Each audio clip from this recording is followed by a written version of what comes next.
Bienvenidos al curso virtual asincrónico, un acercamiento a los estudios sociales.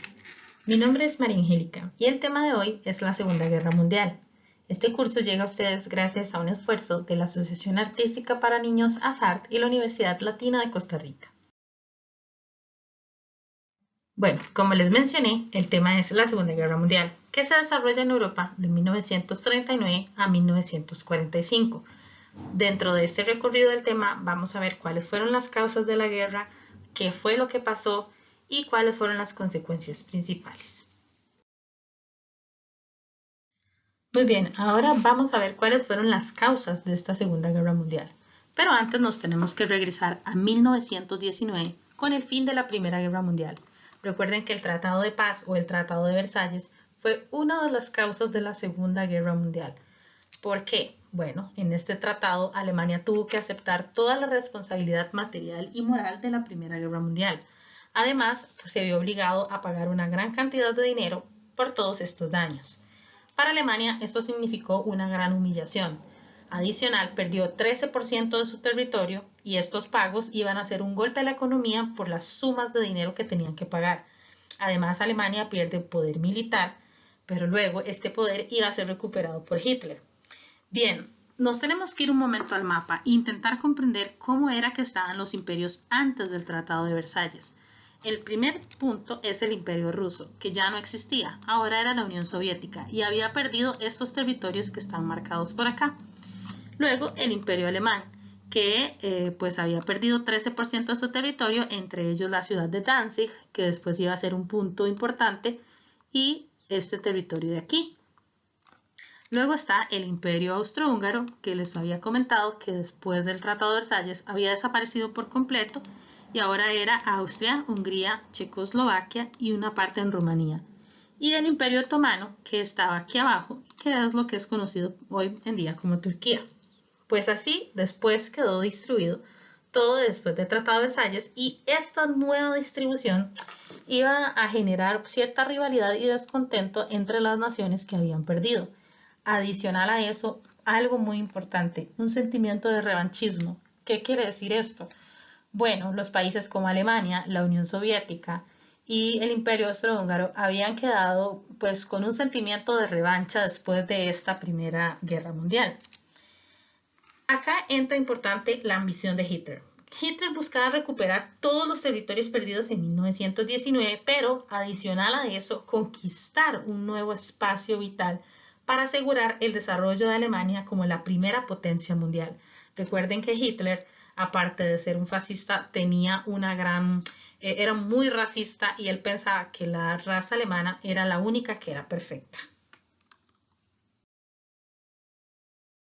Una tercera causa iba a ser el afán imperialista.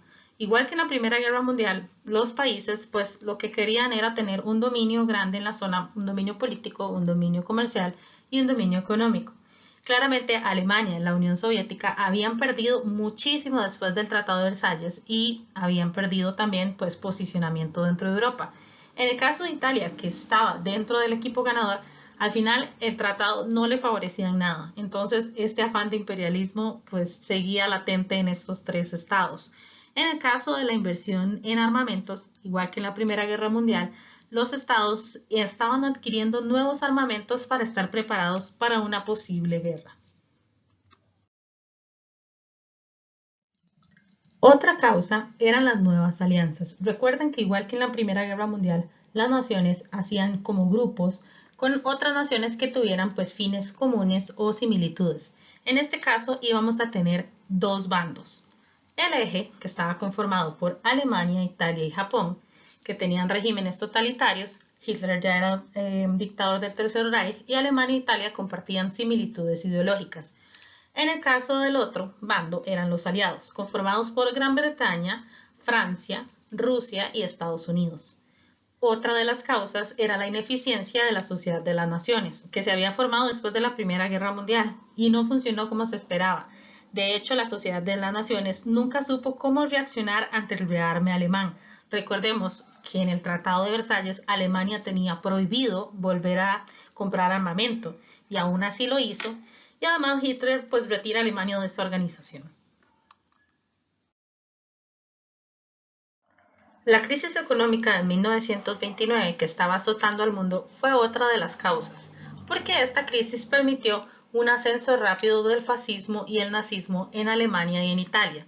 Había una población descontenta en Europa porque estaban atravesando por esta crisis y las personas buscaban líderes políticos no tradicionales.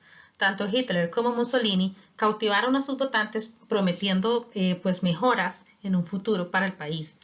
Eran autoritarios, eran militaristas y ambos querían una expansión territorial. Bien, si vamos a hablar de fascismo y nazismo, tenemos que entender que tanto Hitler como Mussolini se aprovechan de los sentimientos nacionalistas que estaban viéndose afectados después de la Primera Guerra Mundial y con esta crisis. Por un lado tenemos a Italia, a Benito Mussolini, conocido como el Duce. Había implementado un gobierno centralizado, es decir, un gobierno donde él era el único pues que tenía el poder y el control. Lo implementó a través de un fuerte posicionamiento militar de violencia y de terror. Se oponía a la democracia liberal y al comunismo. Había invertido bastante en infraestructura, por lo que Italia pues presentó una recuperación en su economía. Por otro lado, tenemos a Alemania con Hitler, conocido como el Führer. Había prometido a Alemania convertirse nuevamente en una potencia, pero esta vez iba a ser una potencia mundial. Aparte de tener un estado fascista, también tenía un complejo de superioridad que siembra una campaña de odio en contra de todos los pueblos que consideraba inferiores, entre estos los judíos. Pues incrementa bastante el empleo, por lo que la gente tenía cierto apoyo a su partido. A los que no lo apoyaban tenía también a la Gestapo, que era el ejército de Hitler, o la SS, que era la policía de élite, y los sometían a torturas y campos de concentración. Vamos a ver cuál fue el detonante que desencadenó el conflicto. Primero tenemos que ver el mapa. Recuerden que Alemania había perdido el territorio de Danzig. Para ellos era importante recuperarlo porque era parte de las promesas de Hitler, recuperar lo que había perdido en 1919. Pero Danzig ahora pertenecía a Polonia. Si Alemania quería recuperarlo, tenía que atacar Polonia, y esto iba a poder significar un conflicto con la Unión de Repúblicas Socialistas Soviéticas, que está acá conocido antes como el Imperio Ruso, porque Polonia antes pertenecía a este imperio. Entonces, en lugar de atacarlo, Alemania muy estratégicamente se sienta a negociar con este imperio, bueno, o con la URSS, y se firma el Pacto Ribbentrop-Molotov, conocido así porque eran los apellidos de los dos representantes, tanto de Alemania como de la URSS, que firmaron el acuerdo. Se firma el 23 de agosto de 1939 en Moscú, y era un pacto o un tratado de la no agresión. ¿Qué significa esto? Bueno, tanto Alemania como la URSS se habían comprometido a no atacarse mutuamente. Ni la URSS iba a atacar a Alemania, ni Alemania iba a atacar a la URSS durante 10 años. Era como un acuerdo de paz que se comprometían a ayudarse mutuamente, a hacer vínculos económicos y a tener tratos preferenciales. Así fue como lo hicieron creer a la comunidad internacional. Pero en secreto, este acuerdo lo que decía era que iban a invadir y repartirse la gran parte de Europa Oriental. Con esta firma de este pacto, pues casi que es un permiso que le da la URSS a Alemania para atacar Polonia, y así lo hace Hitler. El 1 de septiembre de 1939, Hitler ataca Polonia para recuperar el territorio de Danzig. Y acá, pues luego de esto, el 3 de septiembre, Gran Bretaña y Francia le declaran la guerra a Alemania, y una vez más, esto es lo que detona el conflicto. Vamos a hacer un análisis y voy a ir mencionándoles los puntos más importantes de esta guerra. Vean cómo Alemania empezó a extenderse y pues Hitler lo que pretendía, como les he comentado, era hacer de Alemania una potencia mundial. Muy bien, lo primero fue la invasión a Polonia en 1939, que ya lo vimos cuando Danzig fue anexado a Alemania y esto estalla la guerra. Luego de esto Hitler se propone pues extenderse y se da la ocupación de Francia en 1940. Entre las ciudades ocupadas por el ejército nazi está París. Luego de esto, pues viajan un poco más hacia el sur. Recordemos que el eje estaba conformado por Italia, Alemania y Japón. Acá ya tenían dominado la parte de Yugoslavia, Grecia y la zona de los Balcanes.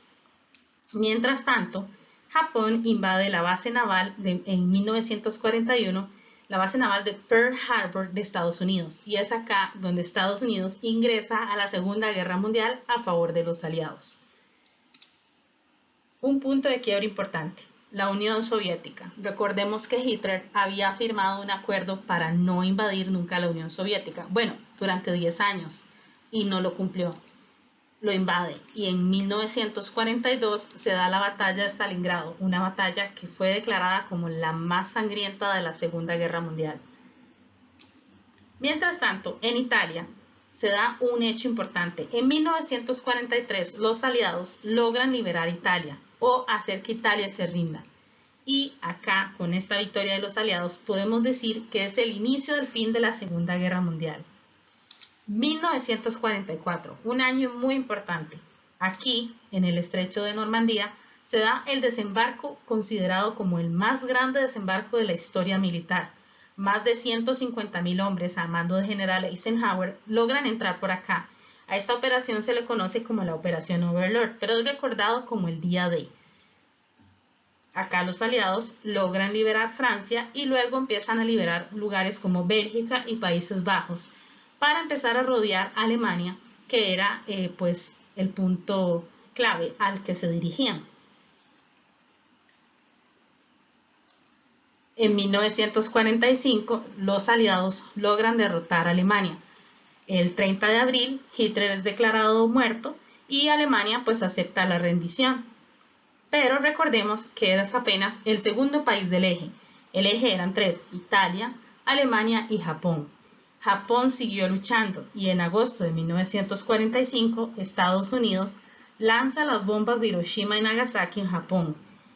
Y hasta el 2 de septiembre de 1945 Japón firma la rendición formal y aquí es donde se da el fin de la Segunda Guerra Mundial.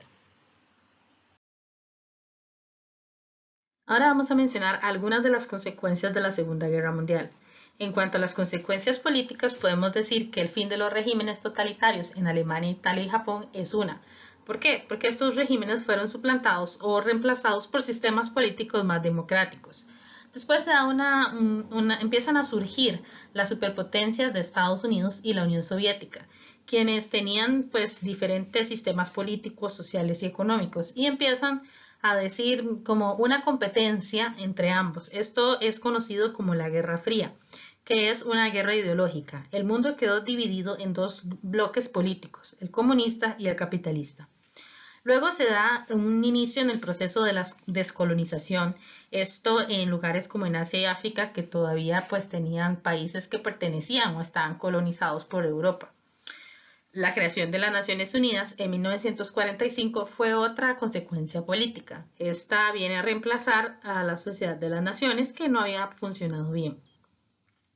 Luego, en el aspecto económico tenemos muchas ciudades, puertos, puentes, carreteras y demás que quedaron destruidos por los bombardeos tanto terrestres como aéreos.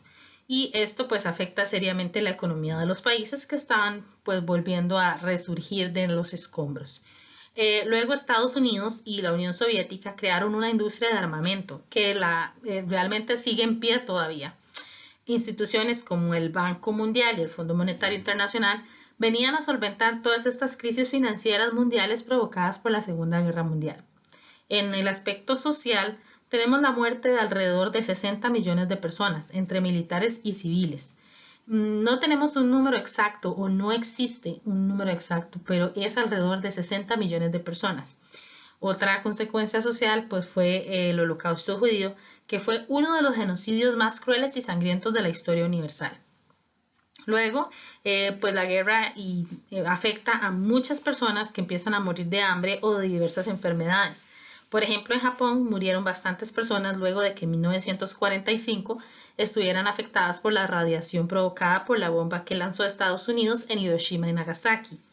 Luego los movimientos migratorios. Esto quiere decir que las personas pues intentaban o escapar de Europa o regresar a Europa. Entonces pues hubo bastante movimiento de personas.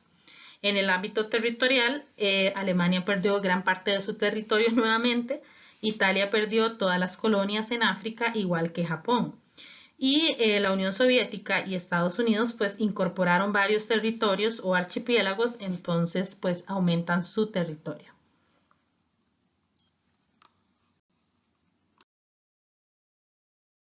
Bueno, el video de apoyo para que lo vean es un resumen de todo lo que les expliqué y también un test para que pongan a prueba su conocimiento sobre este tema. Muchas gracias y nos vemos en la siguiente clase.